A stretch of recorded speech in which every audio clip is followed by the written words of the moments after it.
చూడండి ఫ్రెండ్స్, ఇది అంతా చూపించా, ఇది అంతా ఫస్ట్ చూపిస్తాము. స్విమ్మింగ్ పూల్ అక్కడ, స్విమ్మింగ్ పూల్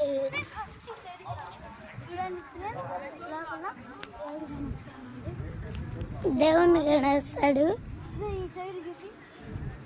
చూడండి ఫ్రెండ్స్, అదో ఆ పక్క బెడ్స్ అవన్నీ ఉన్నాయి. పోయేద్దాం రండి. అంతా పైన కింద పైన చూడండి, కింద అంతా రకాల ఫ్లవర్స్. అదో అక్కడ దేవుడి దగ్గర పోదాం. దేవుడు అక్కడ ఉన్నాడు. పైన చూపి చాలా క్లాక్ ఇదంతా మీ కింద ఇదంతా